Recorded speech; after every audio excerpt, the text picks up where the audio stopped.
Hi, everybody. I am out this afternoon. I will be back tomorrow, but I obviously always want to give you guys the same experience or as close to it to when I'm out. So, looking at the same screen we always look at, we have our geometry test tomorrow. We are able to use calculators tomorrow.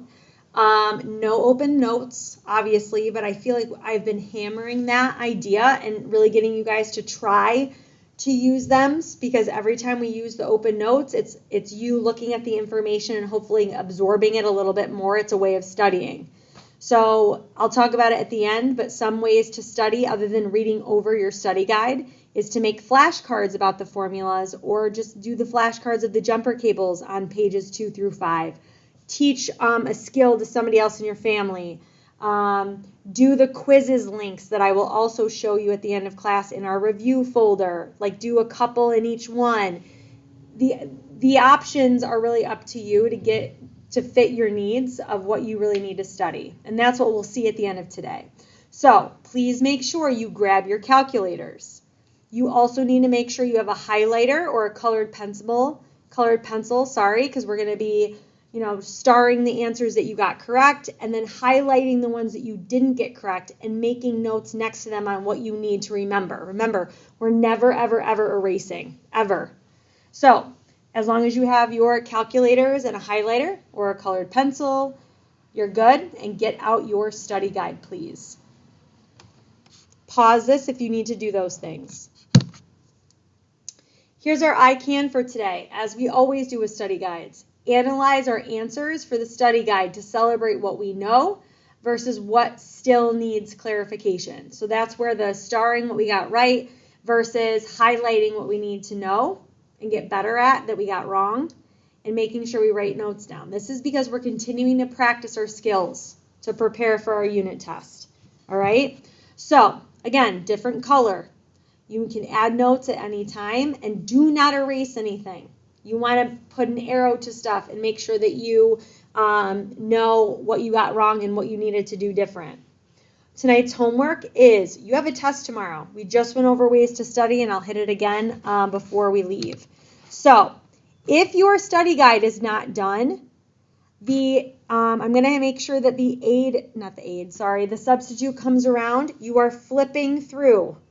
You are stopping the video when that sub comes around and you are showing the substitute that you have all the pages done. If the pages are not done, they will just write down how many pages you do have done. All right? They will write down who did not have it done, who will come in during lunch, and so forth the next day. All right? So, here we go. Here we go. All right. I am going to be staying on a page for a little bit, talking about it, and also being silent. If at any point I'm moving on and I'm going too fast, just rewind the video. That's the beauty of this.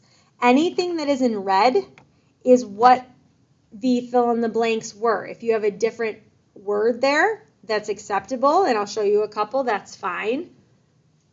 But anything that is in red is pretty much what you should have written in those blanks. All right? Some kids yesterday were talking about, oh, do I add these two together? We've never talked about that, ever. Even in 4th grade when you were introduced to it, it's always multiplication.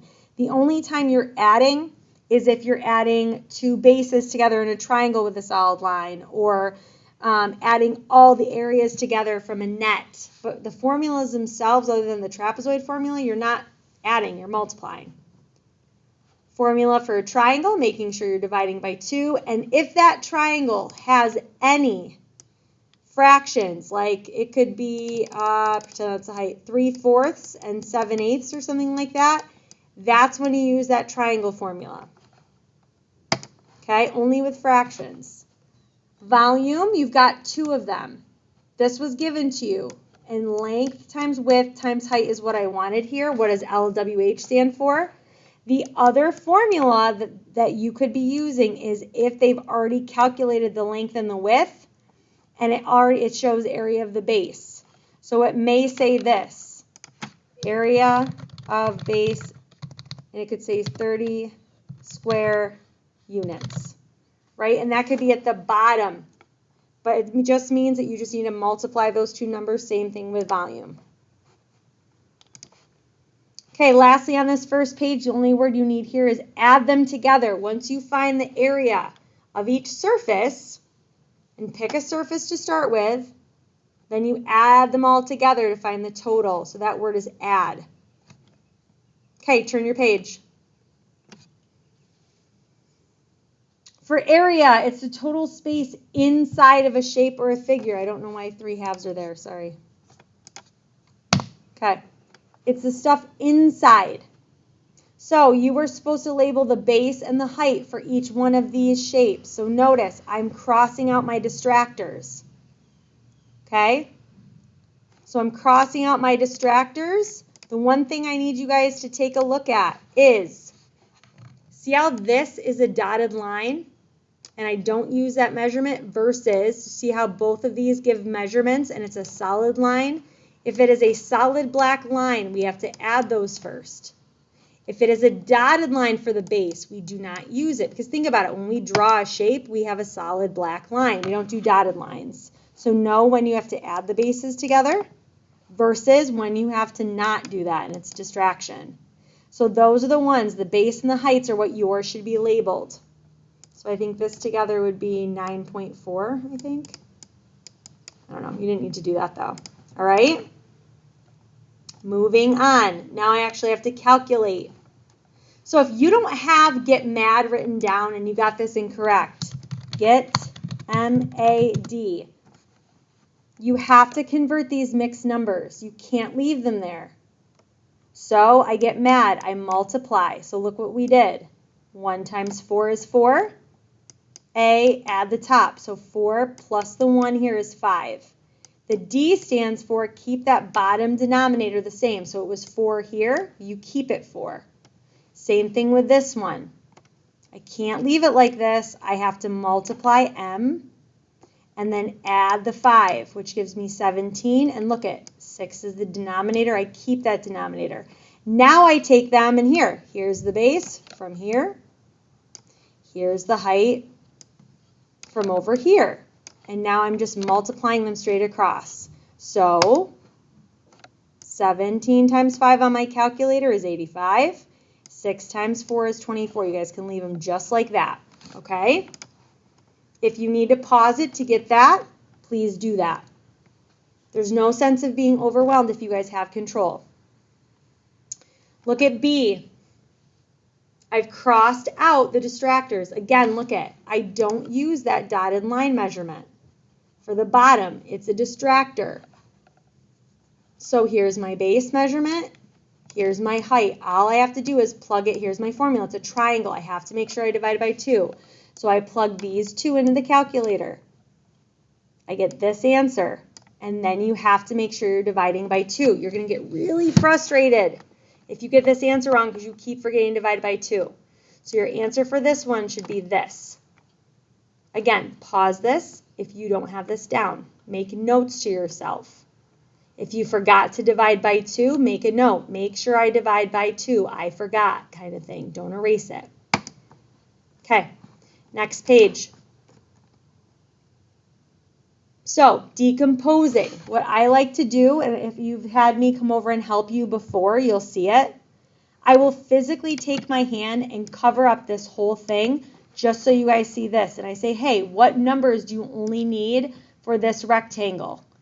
And you guys will tell me. So you'll say, oh, I don't need that, and I don't need that. I'm like, perfect. So base times height, done. Write your answer in there. So that's what I did. Some of you may have decomposed it this way, which is fine. Our answer at the end should be the same. Okay? So I should have 7.56 times 3.8. And then this one should be 3.78 times 4.8. And I have the numbers right here. So here is shape A. Oh, Lord. Here is shape A. So I don't use that, and I don't use that. And here is shape B. And you guys can see A, B. So even if you decompose it a different way, our final answer should be the same. Again, I add them together. But I'm just using base times height formula. That's it. If you are a kid who only uses a calculator and writes nothing down, it's going to be really hard for you guys to keep this straight. Okay, so I'm going to move on. Calculate the area of the shape on the coordinate plane. So what I like to do is I like to say, okay, here's the base. Here's 1 square, 2, 3, 4. And kids are like, that's not a square. It is, because look at, it's beginning of the square to the end of the square. But it doesn't fill in up here. That doesn't matter. So this is 5 times 1, 2, 3. So that's what I do. So I did base times height divided by 2. So 5 times 3 equals 15, but I have to divide it by 2 because it's a triangle. Your answer should be 7.5 units squared. Pause it here if you need to relook at that.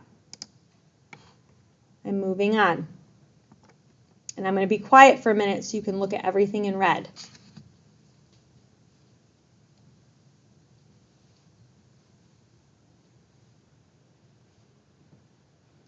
We have hammered this topic, not off of memory. We've hammered this topic based on what the directions are in your workbook. If it only wants the area of the shaded region, please look at what's shaded. It does not want this out. I have to pluck or think about taking scissors and cutting this out.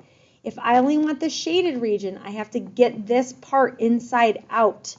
So at some point, I'm going to have to subtract. So I take the area of the outside shape, which is 29 times 13. So that's this right here. So the first step is 29 times 13. Here's my first number I use. Now I do the area of the inside. The inside is a triangle. So I do 10 times 8, but I have to divide it by 2. So 80 divided by 2 is 40. So here's my other number that I'm using. Area of the outside, boom, minus area of the inside. By me subtracting the triangle, I'm getting rid of this part that I don't want. So my answer is going to be 337 miles squared. Area of the outside shape minus the area of the inside shape. Even if you guys just did it on the calculator and you wrote this down on your paper, minus the area of the inside, that would be enough to keep you organized to know what your final answer is. If you're just keeping it on the calculator, it's going to be really hard.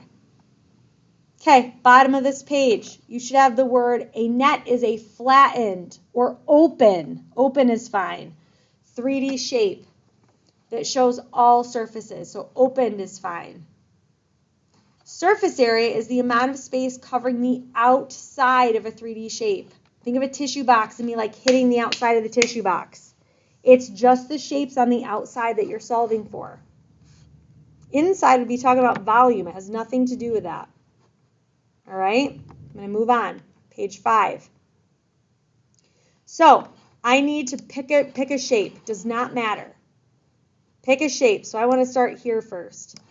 So I only have 2 measurements. If it only gives me 2 measurements, it's saying all of these sides inside of here are 3.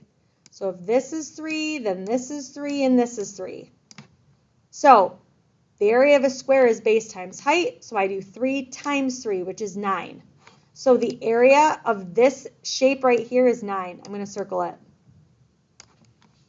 And then the triangle, well, it's a square, so this side is 3, and the height is 8. So what is 3 times 8? 24. But I have to divide it by 2. So 24 divided by 2 is 12. So that means every triangle is 12. If you said 24, you didn't divide by 2. So now that I have all the areas, look how visual this is. If you're like, oh, this is gross, then do this. I add all of these areas up. I take all the areas independently and add them together, and you should get 57 inches squared. Okay? Here was the square. Here's all 4 triangles. Your total, adding them together, is 57. Now, if you're looking at this surface area and you're like, Heath, I do not do all this stuff. To each their own, but here's what I'm going to tell you. Pick a shape. Pick the top, pick the front, pick the side, pick something. Look at my red numbers. My red numbers are filling in what these line measurements are because I need them. If you look across from the original numbers, oh, that's 8. Original number, look across. Oh, that's 5. Original number. Oh, that's 7. So you're filling in your numbers first and then picking a shape. So I'm going to pick a random one right here. So I'm going to do this one. I already filled in my numbers. If this is 8, then this is 8. 8 times a height of 7 is 56. 56, though, is the top. Whatever the top is, the bottom is. So I multiply it times 2. That gives me 112. Do you see how I'm doing the same work down here that I am up here? You can do it either way. If these 3 things at the bottom overwhelm the crud out of you, do it inside the shapes themselves. Again, why am I multiplying by 2? Because whatever the top is, the measurement for the bottom is going to be the same. I'm doing the same thing now for the front. 8 is my base. Again, if you're like, what is this? Look across. It's 5. So 8 times 5 is 40. But guys, this is the front. So whatever the front is, the back is going to be. So 40 times 2 is 80. So that's the number I use for the front and the back. I do the last one. Here's my other side. 7 times 5. I'm going to point to it. 35, but that's one side. I have to multiply it times 2 because there's another side. So that's going to be 70. So look at what I have circled. I have 70 circled, I have 112 circled, and I have 80 circled. I do that to remind myself what I have to add together. So I add the top and bottom, the front and back, the side and side. So I add, add, add. And you should have a total area of 262. I did not just do the top, front, and side. I found out what the top was. I multiplied it times 2 because there's a bottom. I found out what the front was. I multiplied it times 2 because that's the back also. I found out the side and multiplied it times 2 because there's another side. And then I add them all together. These are just small little shapes that I'm finding the areas for and then adding them together. Moving on to the next page, it's your last page. Volume of a rectangular prism. There's 2 formulas. My kiddo in 4th grade did volume this year. So if you see a problem that's like this, you're plugging it in your calculator. Length times width times height. It's as easy as that. You're plugging it in the calculator. If they are fractions, you have to change them if they're improper. If they're mixed. So for example, you see this one right here? I have to fix it. I have to get mad. I can never use one like this. I have to fix it. But if they're decimals or whole numbers, you're fine. So for the first one, when I plug in my calculator, I would have to use this parentheses because the decimals confuse me. Like that. So when I do that, I get a total of 2,139 just by plugging in my calculator. My second one, when it looks like this, guys, you're just blessed because they've already done the length times the width for you. So it doesn't matter. You're just multiplying this times this once you fix it. So this becomes 4 over 3, and you'll see it when I scroll down, times that. You have to fix that first. Yep. So see how I fixed it? You're not doing keep, change, flip, guys. It's not division, so you're just multiplying straight across. 5 times 4 is 20. 7 times 3 is 21. You can leave it just like that. I want you to take a minute and think about and go back. What are the ones that you struggled with? What are the ones that you didn't get it correct? I would rewatch that part of the video on here. I would make sure that you understand what ones you do not know and what you need to practice. So if right now there's still time in class, what I want you to do, and I'm going to show you where it is, you're going to go to the review links folder. All right? You are going to choose the ones that you struggled with the most so that you can practice them. That is important. So when I go into my geometry folder, do you see where it says reviews right here? You're clicking reviews. Here's our bingo that we did yesterday. And now look at how deep, like how sectioned off these are. This is just base times height formulas. This is just base times height divided by 2's. These are irregular shapes you have to decompose. They look like this. So you got to decompose them either here or here. It's practicing getting that area and all that stuff. So you guys have any of these that you want to look at and practice. But remember, you're not just sitting there gaming. I'm going to make sure the sub is checking that because you have a test tomorrow. So again, ways that you can study. Read it. Reread your study guide. Do a little of each practice link in the review folder. You don't have to do all the quizzes, the whole thing. Do 2 problems each and get out of it. You can make flashcards from the jumper cables or the formulas. Teach something to somebody. All right? So I will be back tomorrow for your test if you have any questions. I will see you guys tomorrow. Have a great day.